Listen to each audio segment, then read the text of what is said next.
السلام علیکم ورحمۃ اللہ وبرکاتہ۔ بسم اللہ والحمد للہ والصلاة والسلام علی رسول اللہ، اما بعد۔ خواتین و حضرات، سوال جواب کی نشست کے ساتھ خلیق الرحمن آپ کی خدمت میں حاضر ہے۔ آج کی نشست کا سوال نمبر 27 ہے۔ تسلسل کے ساتھ قرآن کریم کے حوالے سے سوالات ہیں اور تسلسل کے ساتھ ان کے جوابات ہیں۔ یہ سوال نمبر 21 سے 27 تک مکمل طور پہ، بلکہ آگے بھی انشاءاللہ کچھ سوالات صرف قرآن کریم کے حوالے سے ہی جڑے ہوئے ہیں۔ آج کا سوال یہ ہے، آج کی نشست کا، کیا فہم قرآن کے حوالے سے اہل علم افراط و تفریط کا شکار نہیں ہے، بے اعتدالی کا شکار نہیں ہے؟ تو ان کے مختلف طبقات کون سے ہیں، ذرا اختصار کے ساتھ ان کو زیر بحث لانے کی ضرورت ہے۔ تو آج کا سوال یہ ہے کہ فہم قرآن، تفسیر قرآن کے حوالے سے اہل علم کے جو مختلف طبقات ہیں وہ کون سے ہیں، ان کا ہلکا سا تعارف، ایک بریفلی اس کی ڈسکشن آپ کے سامنے لانا، آج کی نشست کا سوال، اس کا جواب۔ تو سوال کہ کیا فہم قرآن کے حوالے سے اہل علم بے اعتدالی کا شکار نہیں ہے؟ کئی، ہر ایک نہیں، بہت سے افراط و تفریط کا شکار نہیں ہے؟ تو سمپل سا جواب ہے جی، آپ کہہ سکتے ہیں۔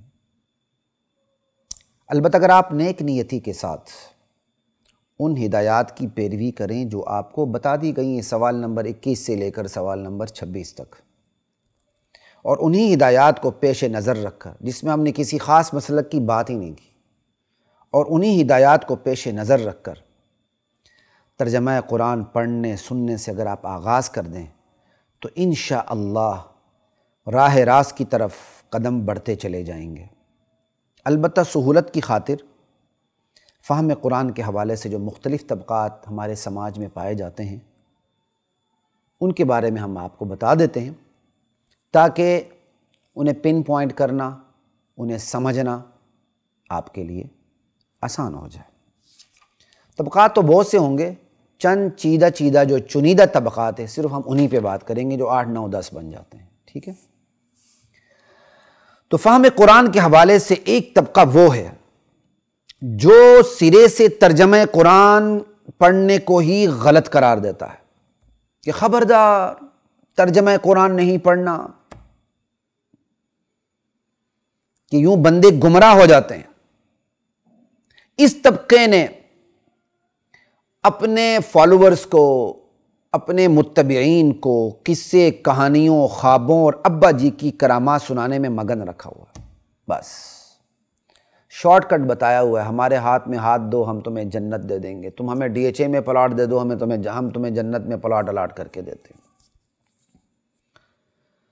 قرآن سے یہ لوگ صرف ختم قرآن کا کام لیتے ہیں، بس، یا شادی کے موقع پر بے پردہ دلہن کے اوپر سے قرآن گزارنے کا کام لیتے ہیں، بس، یا قرآن سے صرف تعویذوں کا کام لیتے ہیں، بس، ایک قرآن پہ 10 غلاف چڑھا کے تبرک کے طور پر رکھتے ہیں، بس، یا عجائب گھر میں رکھتے ہیں، بس، یا یہ چیرنگ کراس لاہور میں چوک پہ بند کر کے رکھتے ہیں شیشے کے مرتبان میں، بس۔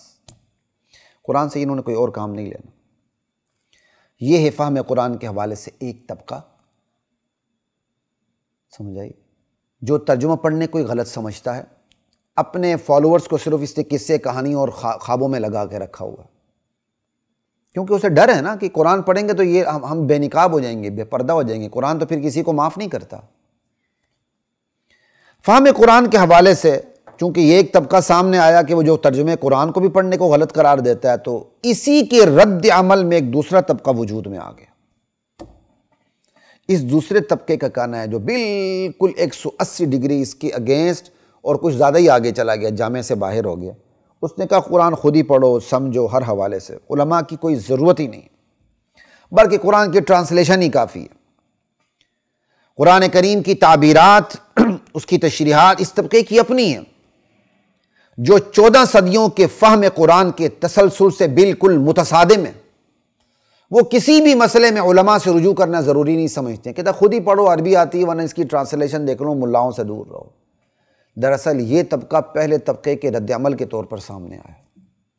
ایک نے کہا کہ قرآن کا پڑھنا ہی غلط ہے، اس نے کہا پڑھو علماء کے پاس جانا ہی غلط.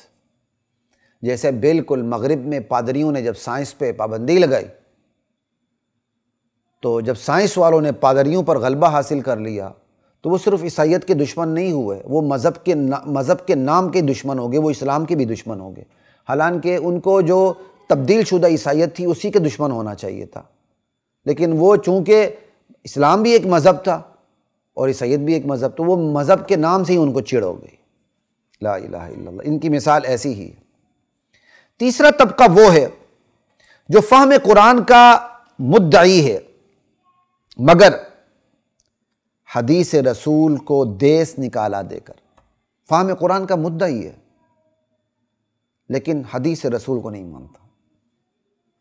حالانکہ یہ لوگ حدیث کو نظر انداز کر کے قرآن کی مدد سے ایک رکعت نماز نہیں پڑھ سکتے، پھر بھی تفسیر قرآن میں حدیث رسول کے ذریعے وضاحت کے منکر ہیں. یہ ایک تیسرا طبقہ، ٹھیک ہے نا جی. چوتھا طبقہ لغت عربی کے زور پر تفسیر قرآن کا مدعی ہے. بس ڈکشنری ہاتھ میں پکڑ لو، بس قرآن کی تفسیر کرتے چلے جاؤ. ہم لغت کے حوالے سے ہمارا ایک مستقل سوال ہے، انشاءاللہ ہم اس پر بات کریں گے آگے جا کر. یہاں ہم مختصر سی بات کر رہے ہیں. ابھی جو چوتھا طبقہ ہے جو صرف لغت عربی کے زور پر ہی تفسیر قرآن کرنا چاہتا ہے، اسے اور کوئی حوالہ، اور کوئی ریفرنس، اور کوئی اسے ٹول نظر نہیں آتا، ٹھیک ہے. پھر تو شروع دن سے ہی قرآن کو اہل زبان کے حوالے کر دینا چاہیے تھا کہ رسول پہ نازل ہوتا بغیر پڑھے ہی حوالے کر دیتے، سمجھاتے ہی نہ. تو رسول کا کام صرف نعوذ باللہ ایک قاصد کا رہ جاتا کہ آپ نے اللہ سے میسیج لیا، امت کو ڈیلیور کر دیا، بس. تو نبی علیہ السلام صرف قاصد تو نہیں تھے، وہ تو معلم تھے. اس پر انشاءاللہ بات کریں گے. تو اس لیے اگر صرف لغت کے زور پر ہی کرنا ہے تو پھر تو قرآن کو تو حوالے کر دیا جاتا اہل زبان کی، تم نے جیسے سمجھنا سمجھو. تو یہ چوتھا طبقہ بھی دراصل یہ چوتھا طبقہ بھی ٹریک سے ہٹا ہوا. لغت کے عام معنی کو خاص معنی میں محدود کر دینا، جیسے ہم نے پہلے بات کی تھی کہ ایک لٹرل میننگ ہوتے ہیں وہ بڑے کامن ہوتے ہیں، لیکن اسپیسیفک میننگ جو ہوتے ہیں وہ بڑے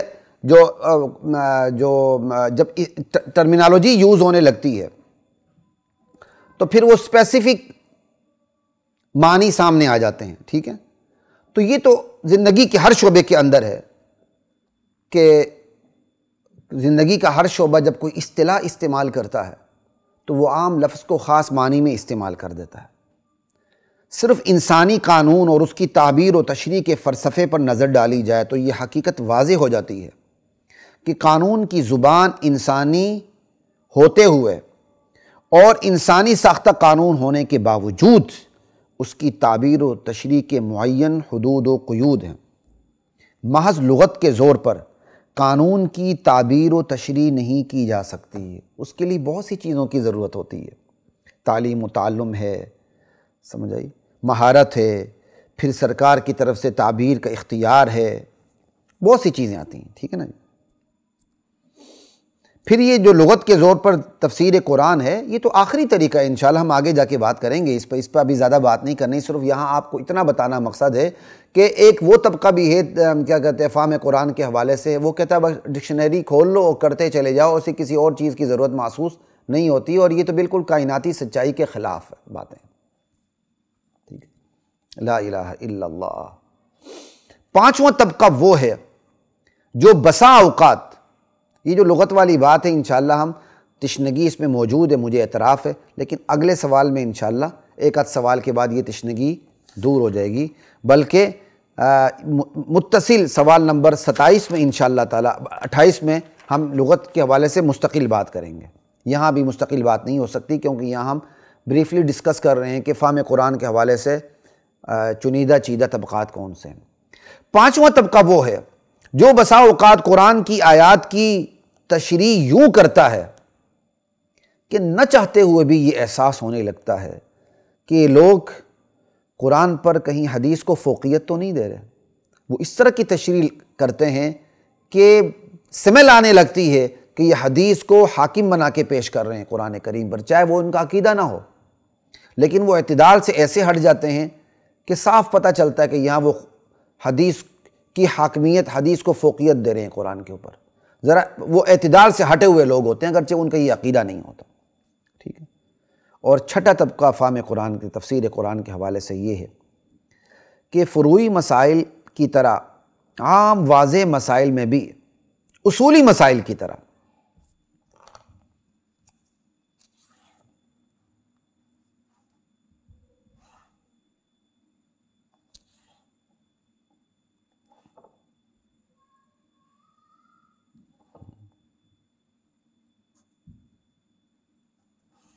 عام واضح مسائل میں بھی وہ اپنے شیخ اپنے پیر کے ذوق کو ہمیشہ مقدم رکھتے ہیں، ٹھیک ہے نا جی۔ دیکھیں اصولی مسائل میں تو اختلاف کی گنجائش نہیں ہوتی، لیکن فروعی مسائل میں اختلاف کی گنجائش ہوتی ہے، ذوق مختلف ہوتے ہیں، لیکن طبقہ ایک ایسا ہے فہم قرآن کے حوالے سے بھی کہ وہ عام اس فروعی مسائل میں بھی وہ اپنے شیخ اپنے مرید اپنے پیر کے ذوق کو اپنے طبقے کے ذوق کو ہمیشہ مقدم رکھتے ہیں۔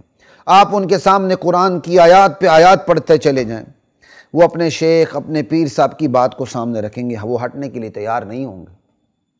یعنی وہ باتیں جن پر کفر و اسلام کا دار و مدار نہیں ہوتا، چھوٹی باتیں ہوتی ہیں، لیکن ان چھوٹی باتوں میں بھی تو قرآن کا وزن نظر آنے لگتا ہے نا بہت سی چیزوں میں، لیکن وہ وہاں جا کے اس وزن کو نہیں دیکھ رہے ہوتے۔ وہ کہتے ہیں نہیں بس ہمارے شیخ نے کہہ دیا تو کہہ دیا، تحقیق یہاں ختم ہو چکی ہے، بلکہ اچھے اچھے علماء کہتے ہیں جی کیا نہیں بس ہمارے فلاں شیخ نے کہہ دیا کافی ہے، وہ خود اس پر سوچنے کے لیے تیار نہیں ہوتے۔ یہ بھی ایک بدترین بے اعتدالی ہے۔